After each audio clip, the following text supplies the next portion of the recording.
జై గురుదేవ్. ఓం శ్రీ సాయిరామ్. అనంత ప్రేమ స్వరూపులారా, ప్రపంచవ్యాప్తంగా నెగటివ్ ఫోర్సెస్ తారాస్థాయిలో ఉన్నాయి. మానవ జాతి పనితీరు ప్రమాదకరంగా మారింది. మానవుడికి మానవుడే శత్రువు అయ్యాడు. వ్యక్తుల మధ్య సరైనటువంటి అవగాహన ఉండటం లేదు. ఒక రకంగా ఆలోచిస్తే ఒక వ్యక్తి మరొక వ్యక్తిని భరించలేకపోతున్నాడు. ఒకరి ఉనికి మరొకరికి అసహనంగా మారింది. భార్యాభర్తల సంబంధం పూర్తిగా వికటించింది. మనుషులు జీవిత సంకల్పాన్ని నెరవేర్చుకోవాలి అనేటటువంటి ఆలోచనలో ఉండటం లేదు. జీవిత సంకల్పం నెరవేరకపోతే జీవితానికి ఇక అర్థం పరమార్థమేముంది?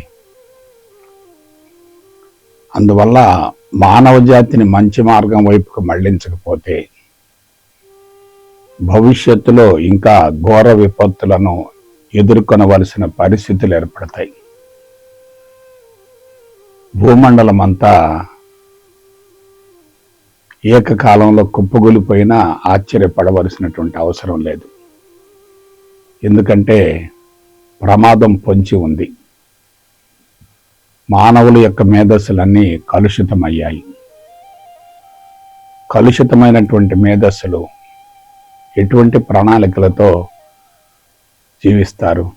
ఆలోచించండి. వాళ్ళ ప్రణాళికలు కానీ పథకాలు కానీ ప్రమాదకరంగా ఉంటాయి కదా. కాబట్టి పరిష్కారం ఏమిటి? ఇటువంటి ప్రమాదకరమైన పరిస్థితుల నుండి ప్రపంచాన్ని విడుదల గావించడం ఎలా అనే దాని గురించి ఆలోచించాలి. అయితే అదృష్టవశాత్తు పాయసం ఏనాడో తయారైంది. ఇవాళ ప్రత్యేకంగా కఠోరంగా అన్వేషణ చేయవలసినటువంటి అవసరం లేదు. పరిశోధన గావించవలసినటువంటి అవసరం కూడా లేదు. ఎందుకంటే క్రీస్తుకు పూర్వం 6000 సంవత్సరాల నాడే ఋషులు లోతైనటువంటి తపో సమాధిలో ఉండి భవిష్యత్తులో ప్రపంచం ఎదుర్కోబోతున్నటువంటి ఘోర విపత్తులకు విరుగుడు కనిపెట్టారు. పాయసం తయారైంది. దాన్ని వడ్డించేటటువంటి వ్యక్తులు కావాలి. పాయసాన్ని తయారు చేసింది ఋషులైతే ఆధ్యాత్మిక పాయసాన్ని అమృతాన్ని పంచవలసినటువంటి వ్యక్తులు ఎవరంటే గురువులు. అందుకే మరొకసారి దాని గురించి ప్రస్తావిస్తాను. గుకారో అంధకారస్య రుకారో తన్నివారణ. ఒక వ్యక్తి అజ్ఞానం అనే అంధకారంలో ఉన్నప్పుడే సమస్యలు ఉత్పన్నమవుతూ ఉంటాయి. శరీరం బలహీనపడుతూ ఉంటుంది. శారీరక రుగ్మతలు ఉంటాయి, మానసిక ఒత్తిళ్ళు ఉంటాయి, సమస్యలు ఉంటాయి. వానిని ఎక్కువ కాలం మనిషి భరించలేడు. అందువలన అసంతృప్తిని అశాంతిని సమూలంగా తొలగించుకొని జీవిత పరమార్థం నెరవేర్చుకోవటానికి, జీవితాన్ని సద్వినియోగపరచుకోవడానికి, జీవితాన్ని సార్థకం చేసుకోవటానికి ఏదో ఒక పరిష్కార మార్గం వైపుకు అతను పరుగులు పెడుతూ ఉంటాడు. అటువంటి స్థితిలో అతను అజ్ఞానంలో ఉన్నట్లే కదా, అంధకారంలో ఉన్నట్లే కదా. అజ్ఞానాన్ని అంధకారాన్ని ఎక్కువ కాలం భరించలేరు కదా. అందుకని ఏం చేయాలి? అతనికి జ్ఞానజ్యోతిని వెలిగించాలి. అతనిలో జ్ఞానజ్యోతి వెలిగిందంటే అజ్ఞానం పోతుంది, అంధకారం పోతుంది, సమస్యలు పోతాయి, రుగ్మతలు పోతాయి, అసంతృప్తి తొలగిపోతుంది, అశాంతి కూడా తొలగిపోతుంది. అందుకు మనకి ఎవరు కావాలి? గురువు కావాలి. అయితే ఆ గురువు ఎలా ఉండాలి? తాను ఒక వెలుగుతున్నటువంటి కొవ్వొత్తిలాగా ఉండాలి. ఆ కొరబొత్తితోటి ఇతర కొరబొత్తులను వెలిగించేటటువంటి స్థితిలో, స్థాయిలో ఉండాలి.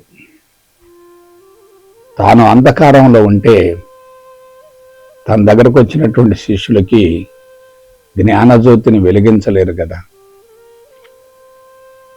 తన అంతరంగం ఎప్పుడైతే జ్ఞానజ్యోతితో వెలిగి ఉంటుందో అతడు ఎదురుగున్నటువంటి శిష్యులకి జ్ఞానజ్యోతిని వెలిగించగలుగుతాడు కదా.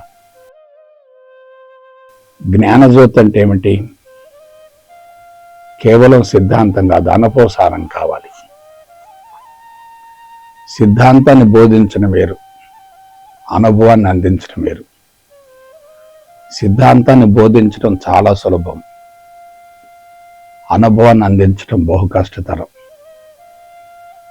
సిద్ధాంతం మనకి ఎక్కడైనా లభిస్తూ ఉంటుంది, కానీ అనుభవాన్ని అందించేటటువంటి గురువు తప్పనిసరిగా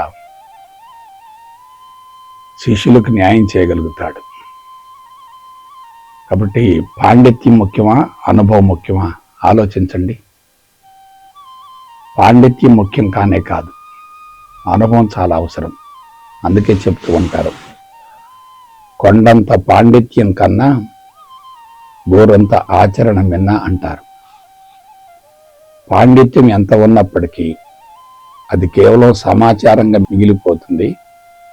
అనుభవంలోకి రాకపోతే అదంతా బూడిదలో పోసినటువంటి పన్నీర్ అవుతుంది కదా. అందుకని ఆ జ్ఞానజ్యోతిని వెలిగించేటటువంటి గురువు ఎలా ఉండాలంటే తన అంతరంగాన్ని జ్ఞానజ్యోతితో వెలిగించుకొని ఉండాలి, అనుభవాన్ని పొంది ఉండాలి. అనుభవాన్ని మించినటువంటి ఆస్తి ఏముంటుంది? అనుభవం లేకపోతే సమాచారం ఎంతున్నా అది జీవితానికి అన్వయించుకునే అవకాశం లేకపోతే అదంతా వృధాయే కదా. అందుకని ఎవరు కావాలి? సద్గురువు కావాలి. సద్గురువు అంటే సత్యవంతంగా జీవిస్తూ తన అనుభవసారాన్ని ప్రపంచానికి అందించేటటువంటి వ్యక్తినే సద్గురువు అంటారు. సత్ అంటే సత్యానికి ప్రతిరూపం. అది నిరంతరం కొనసాగుతూ ఉండేది, మారే ప్రసక్తి లేదు. ఎవరికైతే అంతరంగంలో జ్ఞానజ్యోతి వెలుగుతుందో అది అతని అంతరంగంలో శాశ్వతంగా నిలిచిపోతుంది. అటువంటి వ్యక్తినే సద్గురువు అంటారు. సద్గురువు తనను గురించి తాను తెలుసుకొని ఉంటాడు. సమాజాన్ని గురించి, ప్రపంచాన్ని గురించి, ప్రకృతిని గురించి, విశ్వాన్ని గురించి కూడా తెలుసుకొని ఉంటాడు.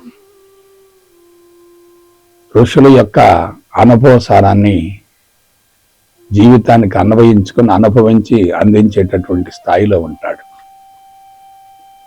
అటువంటి సద్గురువు లభించడం మామూలు విషయం కాదు. నేను మీకు ఒక విషయం చెప్తున్నాను. ప్రస్తుతం ప్రపంచానికి సద్గురువులు చాలా అవసరం. సద్గురువులు లేకుండా ఆదర్శ ప్రపంచ నిర్మాణం సాధ్యం కానే కాదు. ఎందుకంటే బోధించే వాళ్ళ మధ్య తప్పనిసరిగా పోటీ ఉంటుంది. వాళ్ళ అంతరంగంలో రజోగుణం బాగా ఉంటుంది. రజోగుణంతో ఉండి బోధిస్తూ ఉంటే శిష్యులకు న్యాయం జరగదు కదా. అందువల్ల తప్పనిసరిగా సద్గురువు కావాలి. ఆ గురువు ఎలా ఉండాలి? అంతరంగాన్ని శుద్ధి చేసుకొని ఉండాలి,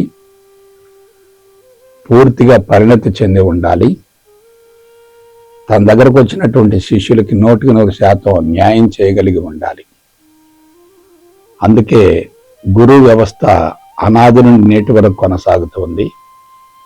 భారతదేశంలో గురు వ్యవస్థకు మహోన్నతమైనటువంటి స్థానాన్ని ఇచ్చారు. ఎందుకంటే ఋషులు ప్రజా సంబంధాల్లో నిమగ్నం కాలేరు. వాళ్ళు ప్రత్యేక తరహా జీవన విధానాన్ని కొనసాగిస్తూ ఉంటారు. ఏకాంతాన్ని, ఒంటరితనాన్ని కోరుకుంటూ ఉంటారు. వాళ్ళు పరిణతి చెంది ఉంటారు. గురువులను తయారు చేస్తారు తప్ప వాళ్ళు ప్రత్యక్షంగా ప్రజా సంబంధాల్లో పాల్గొని ప్రపంచాన్ని ఉద్ధరించేటటువంటి కార్యక్రమాన్ని చేపట్టరు. అటువంటి ఋషులకి సమాజానికి మధ్య వారధిలాగా, సారథిలాగా ఉండేటటువంటి వ్యక్తులే గురువులు అవుతారు. అటువంటి గురువు సాక్షాత్తు భగవంతుడే కదా.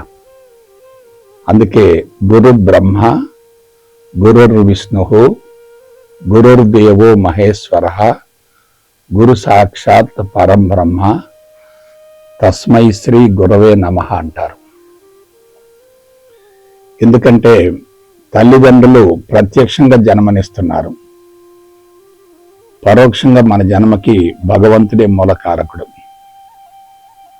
అటువంటి భగవంతుడిని గురించి శాస్త్రయుక్తంగా అవగాహన గావించుకొని భగవంతుడి స్థితికి చేరి ఆ స్థితి నుండి తన అనుభవసారాన్ని ప్రపంచానికి అందించేటటువంటి వ్యక్తే సద్గురువు అవుతాడు.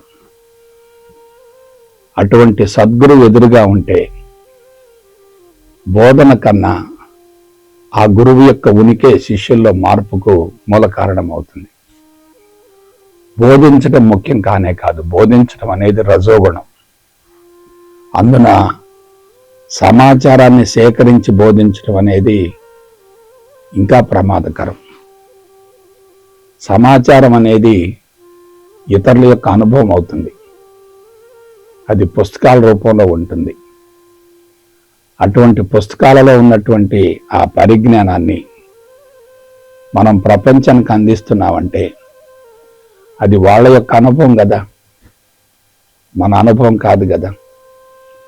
అనుభవించి అందించేది మాత్రమే సత్యం అవుతుంది, అనుభవించకుండా అందించేది కేవలం పాండిత్యం అవుతుంది.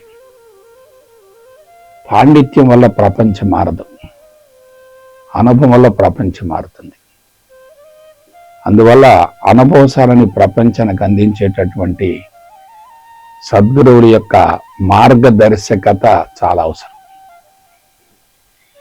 ఈ మాట శ్రద్ధగా వినండి. మార్గదర్శకత అంటే గైడెన్స్ కావాలి. గురువు శిష్యుడిని మార్చలేడు.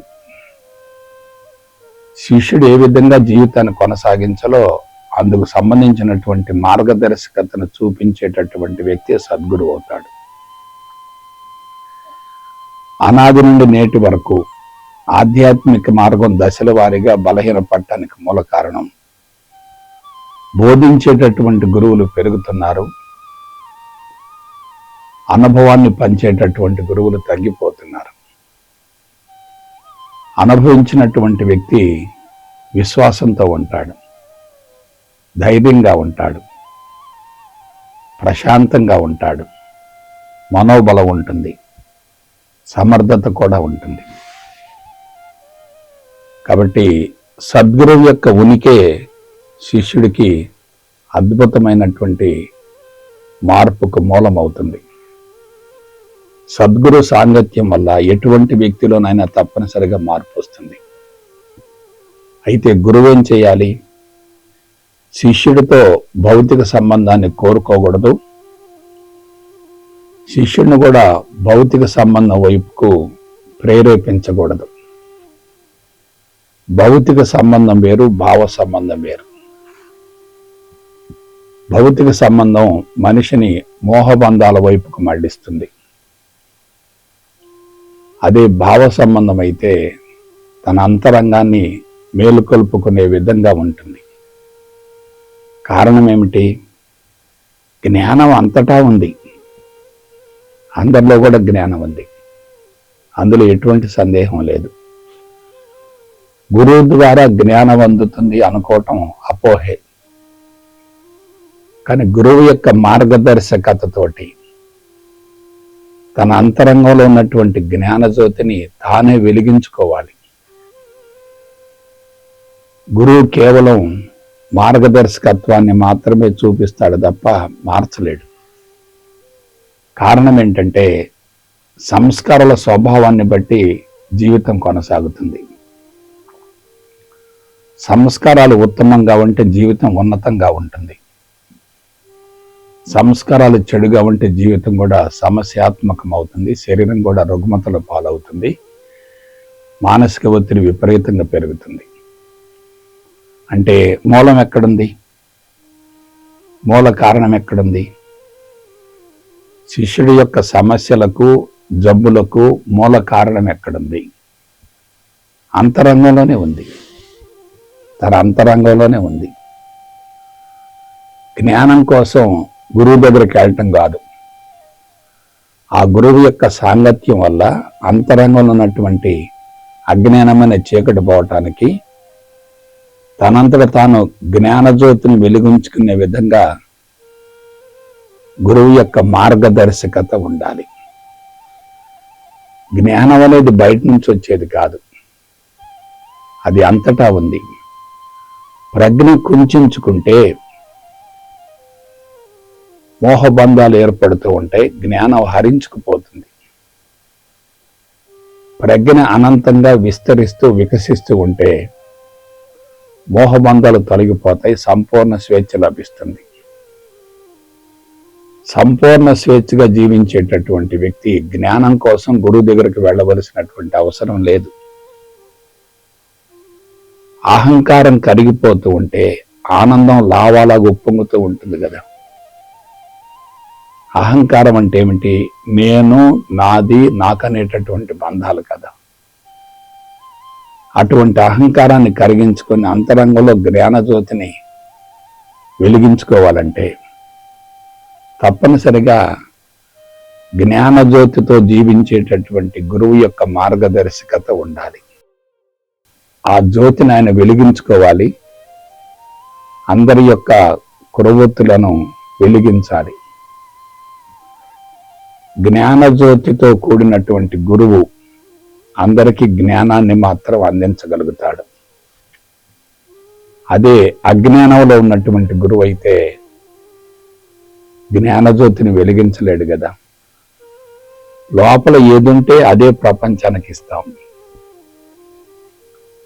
ఆనందం ఉంటే ఆనందాన్ని ఇస్తాం, అసంతృప్తి ఉంటే అసంతృప్తిని ఇస్తాం. లోపల ఉన్నటువంటి దాన్ని బట్టే ప్రపంచానికి అందించేది ఆధారపడి ఉంటుంది. అజ్ఞానంలో ఉన్నటువంటి వ్యక్తి సమస్యల సుడిగుండంలో చిక్కుకుపోవడానికి మూల కారణం తనలో ఉన్నటువంటి జ్ఞానాన్ని గుర్తించకపోవటం, గురువులోనే జ్ఞానం ఉంది అని భావించటం. జ్ఞానం గురువులోనే లేదు, తనలో కూడా ఉంది. విశ్వమంతా జ్ఞానమయం, విశ్వమంతా సమాచారమయం, విశ్వమంతా ఆలోచనమయం. భగవంతుడు ఎంతవరకు వ్యాపించి ఉంటాడో జ్ఞానం కూడా అంతవరకు వ్యాపించి ఉంటుంది. జ్ఞానమే భగవంతుడు కదా.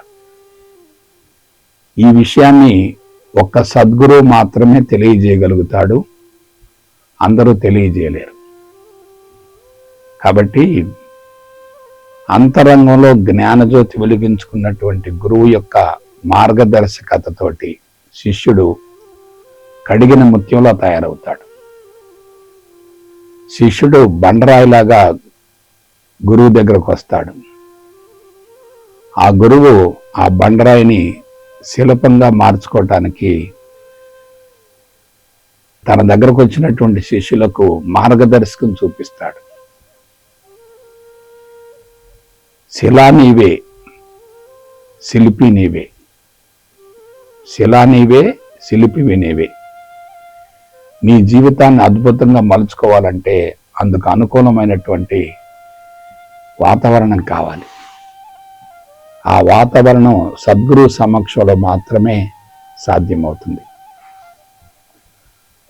అయితే బాగానే ఉంది, తన ఎదురుగా ఉన్నటువంటి వ్యక్తి సద్గురువు అని మనం ఎలా గుర్తుపట్టాలి,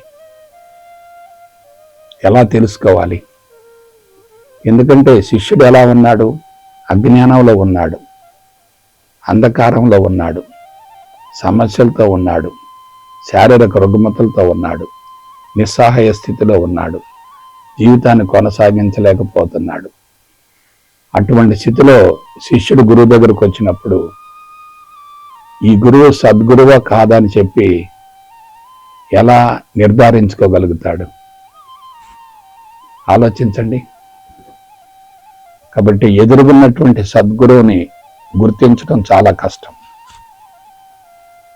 ఆ గురువులో చెడు సంస్కారాలు ఉన్నాయి అనుకోండి, ఆ ప్రభావంతో తన జీవితం కూడా బలహీనపడుతుంది. ఉత్తమ సంస్కారాలు ఉంటే ఆ ప్రభావంతో జీవితం ఉన్నతంగా మారుతుంది. కాబట్టి అందరూ తెలుసుకోవలసినటువంటి నగ్న సత్యం ఏమిటంటే, గురువుతో సాంగత్యం ప్రారంభించిన మరుక్షణమే అంతరంగంలో మార్పు రాదు, వెంటనే మార్పు రాదు. గురువుతో కొంతకాలం సహచర్యం చేసిన తర్వాత ఆ గురువు యొక్క మార్గదర్శకత వల్ల తన అంతరంగంలో జ్ఞానజ్యోతి వెలుగుతూ ఉంటే, ఫలితం వస్తూ ఉంటే, అప్పుడు మాత్రమే ఎదురుగా ఉన్నటువంటి గురువు యొక్క స్థితిని అంచనా వేయగలుగుతాడు. అయితే మరి ఆ గురువు యొక్క జీవన విధానం ఎలా ఉండాలి, దాన్ని బట్టి గురువు యొక్క స్థితిని మనం అంచనా వేసుకోవచ్చు. అదేమిటి? ఎవరి నుండి ఎటువంటి ప్రతిఫలాన్ని ఆశించడు. ప్రతిఫలాన్ని ఆశిస్తే అవన్నీ కామ్యకర్మలు అవుతాయి, ప్రతిఫలాన్ని ఆశించకపోతే నిష్కామ కర్మలు అవుతాయి. ప్రతిఫలాన్ని ఆశించి బోధించేటటువంటి గురువు శిష్యుడికి మార్గదర్శకతను చూపించడు, శిష్యుడికి సంపూర్ణ స్వేచ్ఛను అందించలేడు. ఆ శిష్యుడిని కూడా బంధాల్లో పడవేస్తాడు. ఆ శిష్యుడు బలహీనపడతాడు. అందువల్ల సద్గురువు ఎవరి నుంచి ఎటువంటి ప్రతిఫలాన్ని ఆశించడు. ప్రతిఫలాన్ని ఆశించేటట్లయితే అంతరంగం తప్పనిసరిగా కలుషితమై ఉంటుంది. అతని శిష్యులకు న్యాయం చేసే ప్రసక్తి లేదు. ఎటువంటి ప్రతిఫలాపేక్ష లేకుండా నిస్వార్థంగా జ్ఞానాన్ని తన శిష్యులకు అందజేసేటటువంటి వ్యక్తి సద్గురువు అవుతాడు. అతడు చేసే ప్రతి కర్మ కూడా నిష్కామ కర్మ అవుతుంది. పరిపూర్ణ స్థితి నుండి కర్మలు చేస్తాడు కాబట్టి కర్మఫలానికి ఎటువంటి అవకాశం ఉండదు. కాబట్టి ఒకటి, ఆశించడు. రెండవది, తన అవసరాల కోసం చేతులు చాపి అర్థించడు. ఆశించడు, అర్థించడు. ఆశించడంలోనే అర్థించడం ఉంటుంది. అర్థిస్తున్నాడంటే ఆశిస్తున్నట్లే లెక్క. ఆశిస్తున్నాడంటే తప్పనిసరిగా అర్థిస్తాడు. అర్థించేటటువంటి వ్యక్తి బలహీనంగా ఉంటాడు. అందించేటటువంటి వ్యక్తి ఉన్నత స్థాయిలో ఉంటాడు.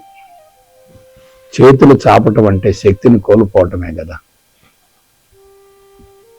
చేసినటువంటి కర్మకు ప్రతిఫలం తప్పనిసరిగా వస్తుంది అని తెలిసినప్పుడు ఇంకా ప్రతిఫలాన్ని ఆశించవలసినటువంటి అవసరం ఏంటి?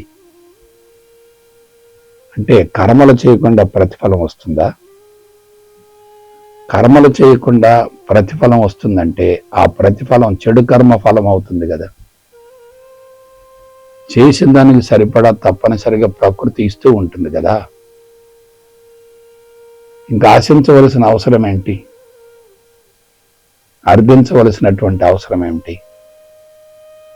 ఆలోచించండి. ఆశించటం, అర్థించటం రెండూ ఉన్నాయంటే అతడు సద్గురువు కాదు. అతనిలో స్వేచ్ఛ లేదు. తప్పనిసరిగా బంధాలు ఉన్నాయి. అజ్ఞానం అనేటటువంటి అంధకారం ఉంటుంది. కాబట్టి జాగ్రత్తగా విశ్లేషించుకోండి. ఆశించకూడదు, అర్థించకూడదు. అంతరంగం నిండుకొండలా ఉండాలి, అసంతృప్తి ఉండకూడదు. అలాగే అహంకారం ఏ కోశాన ఉండకూడదు. నేను, నాది, నాకు అనేటటువంటి భావన ఉండకూడదు. ఇక ఐదవది, అందరికీ ఆధారం కావాలి తప్ప తాను ఎవరి మీద ఆధారపడకూడదు. ఒక మాటలో చెప్పాలంటే సర్వస్వతంత్రంగా జీవించేటటువంటి వ్యక్తి సద్గురువు అవుతాడు. సర్వస్వతంత్రంగా జీవించేటటువంటి వ్యక్తి సద్గురువు అవుతాడు. సర్వస్వతంత్రంగా జీవించాలంటే అంతరంగం పూర్తిగా ఖాళీ కావాలి. అంతరంగం ఖాళీ అయిందనుకోండి, ఆ వ్యక్తి సంపూర్ణ స్వేచ్ఛతో జీవిస్తూ ఉంటాడు కదా. సంపూర్ణ స్వేచ్ఛతో జీవిస్తూ ఉన్నప్పుడు ఎవరి నుండి ఎటువంటి ప్రతిఫలాన్ని ఆశించడు, అర్థించడు, అసంతృప్తి ఉండదు, అహంకారం ఉండదు. మరొక మాటలో చెప్పాలంటే ఎవరి మీద ఆధారపడడు, అందరికీ ఆధారం అవుతాడు. అటువంటి సద్గురువు ద్వారానే ఈ ప్రపంచానికి న్యాయం జరుగుతుంది. అటువంటి సద్గురువుల యొక్క అవసరం ఈ ప్రపంచానికి తప్పనిసరిగా ఉంది. అటువంటి సద్గురువుల ద్వారానే ఆదర్శ ప్రపంచ నిర్మాణం ఏర్పడుతుందని, ఆవిర్భవిస్తుందని ఆశిద్దాం. జై గురుదేవ్, జై గురుదేవ్, జై గురుదేవ్.